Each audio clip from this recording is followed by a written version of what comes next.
Signature 6 சேனலுக்கு உங்களை அன்போடு வரவேற்கின்றேன். இன்னைக்கு நம்ம இந்த வீடியோவில் என்ன பார்க்க போறோம் அப்படின்னா, மாதம் ஒரு நாளோ வாரம் ஒரு நாளோ உங்கள் வீட்டில் யாருமே இல்லாமல் உங்கள் வீடு அடைக்கப்படுமே ஆயின் அந்த வீட்டு தேவதைகள் இன்னும் நிறைய ஆசிகளை அள்ளி வழங்குவார்கள்.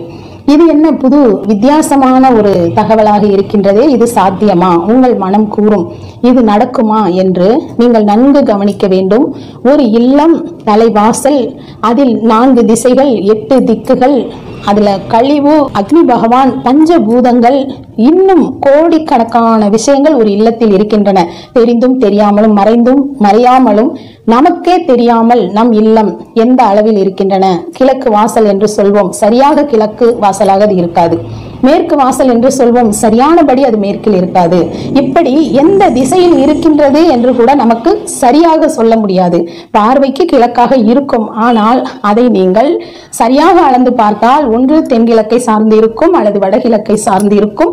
நடுநயமாக ஒரே இடத்தில் இருக்குமே ஆயின் ஏதோ ஒரு இல்லத்தில் தான் இருக்கும். இப்படி எதுவுமே தெரியாத விதத்தில், தெரியாத குழப்பத்தில் நாம் வாழ்ந்து கொண்டிருக்கின்றோம். எது நல்லது எது கெட்டது எதுவுமே தெரியாது. ஆயினும் ஒரு இல்லம் என்று நீங்கள் குடி புகுந்து விட்டால், வாடகை வீடோ சொந்த வீடோ, அதில் தேவதைகள் அந்தந்த முக்கு மூலைகள் 8 கடவுள்கள் திக்குகளில் வாழ்கின்றார்கள் என்று உங்கள் அனைவருக்கும் தெரியும். 8 திசைகளையும் 8 கடவுள்கள், ஆண் கடவுள்கள் வாழ்கின்றார்கள் என்று உங்களுக்கு தெரியும். ஆனால் கண்ணுக்கு தெரியாத பல தேவதைகள், பெண் தேவதைகள் உங்கள் இல்லத்தில் வாழ்வது உங்களுக்கே தெரியாது.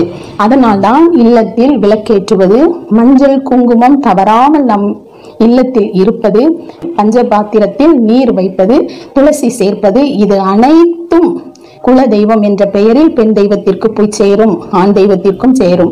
பெண் தெய்வங்கள் உங்கள் இல்லத்தை சுற்றி வாழ்ந்து கொண்டிருப்பார்கள், அது உங்களுக்கே தெரியாது.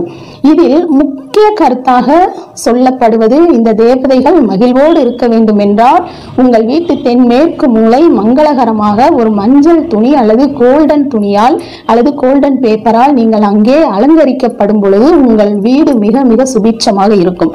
செய்து பாருங்கள், புரியும். உங்கள் வீட்டில் ஏதேனும் மகிழ்ச்சிகரமான விஷயங்கள் நடக்க வேண்டும் என்றால் அந்த தென்மேற்கு மூலைக்கும் வடமேற்கு மூலைக்கும் நடுவில் நீங்கள் நின்று பாருங்கள்.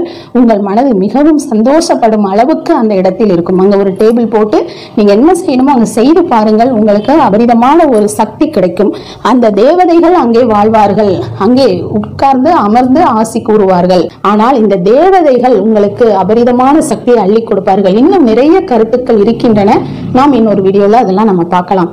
இப்போ கம்ப்ளீட்டா வாரம் ஒரு முறையாவது வீட்டை விட்டு அனைவரும் ஒரு ஆலயத்திற்கு செல்லலாம். அதிகாலை எழுந்து சென்று விட்டால் இரவு வந்து சேரலாம். இப்ப காலையில 8 மணிக்கு கிளம்பிட்டீங்கன்னா 8 மணிக்கு வீட்டுக்குள்ள வரலாம். அதாவது 12 மணி நேரம் உங்கள் வீட்டில் யாருமே இல்லாம இருந்தால் அந்த தேவதைகள் மகிழ்ச்சி உருவார்கள். ஆள் இல்லாத வீட்டுல மகிழ்ச்சி உருவாங்களா அப்படின்னா அவர்கள் தியானம் செய்வார்கள் உங்களுக்காக. ஏன்னா நம்ம வீடு அப்படின்னாலே கலகலப்பாக இருக்கும். ஏன்னா டிவி போடுவோம், என்னென்ன நம்ம செய்வோம் அது நமக்கே தெரியும். டிவி போடுவோம், அடுப்பு பத்த வைப்போம், தீபம் ஏற்றுவோம். இதுல அவங்களுக்கு பிடித்த விஷயமும் இருக்கும், அவங்களுக்கு பிடிக்காத விஷயமும் இருக்கும். ஆனா நம்ம வீட்டை பூட்டிட்டு வெளியிலே போய்விட்டால் அந்த வீட்டிற்குள் அவர்கள் மட்டுமே வாழ்வார்கள். தெய்வத்திற்கு என்ன பிடிக்கும்? தியானம் பிடிக்கும், மன அமைதி பிடிக்கும். அந்த வாழ்ந்த வீட்டில் அவர்கள் நன்றாக வாழ வேண்டும் என்று அவர்கள் வேண்டிக் கொள்வார்கள் இல்லையா? அப்போ நாம வெளியில போனா அவங்க நமக்காக வேண்டிக் கொள்வார்கள். இது நிறைய பேருக்கு தெரியாத ஒரு விஷயமாக இருக்கும். அப்போ வீட்டில் நோய்வாய்ப்பட்டவர்கள் பெரியவங்க இருக்காங்க அப்படின்னா அவர்களையும் நீங்கள் அழைத்து செல்வது மிக மிக நல்லது. அவர்களுக்கும் நல்ல உடம்பில் தெம்பு ஏற்படும். நீங்க அவங்களையும் வாரத்தில் ஒரு நாளோ மாதம் ஒரு நாளோ, இப்போ நவீன வசதிகள் இருக்கின்றன. உடம்பு சரியில்லாதவர்களை வெளியில் அழைத்து செல்வதற்கு நிறைய நவீன முறைகளில் வசதிகள் செய்யப்பட்டுள்ளன. அந்த முறையில் அவர்களையும் அழைத்து செல்லலாம், தவறு ஏதும் கிடையாது. இப்படி செய்து பாருங்கள், உங்கள் வீட்டில் எவ்வளவு மாற்றங்கள் நிகழ்கின்றது என்பதை நீங்கள் காணலாம். முக்கியமான ஒரு விஷயம் என்ன அப்படின்னா, அப்படி நீங்கள் வீட்டை விட்டு செல்லும் பொழுது உங்கள் வீட்டில் அணையா தீபம் எரிந்து கொண்டிருக்க வேண்டும். தீபம் நன்றாக நீங்கள் வரும் வரை விளக்கு நிறைய எண்ணெய் ஊற்றி திரி நல்லா கொஞ்சம் பெரிதாக போட்டுட்டு, உங்களுக்கு அந்த வசதி இல்லை அப்படின்னா நீங்க விட்டுறலாம். அல்லது நீங்க ஒரு கைப்பிடி சாதம், ஒரு பிடி வெல்லம், ஒரு டம்ளர் தண்ணீர் நீங்க வச்சுட்டு நீங்க வீட்டை விட்டு கிளம்பலாம். விளக்கேற்றுவது அது பாதுகாப்பா இருப்பது இல்லாதது அது உங்களின் விருப்பம். ஆனால் இந்த சாதம், வெல்லம், தண்ணீர் வைக்க மறக்காதீங்க. இதை வச்சுட்டு நீங்க வெளியில போங்க. அதுக்கப்புறமா வந்து அதை பறவைக்கு கொடுங்க. அந்த தண்ணியை சிங்க்ல ஊத்திடுங்க. அதனை நீங்க கோமாதாவுக்கு யாருக்கு வேணாலும் கொடுங்க. ஆனா வேஸ்ட் ஆக்காதீங்க.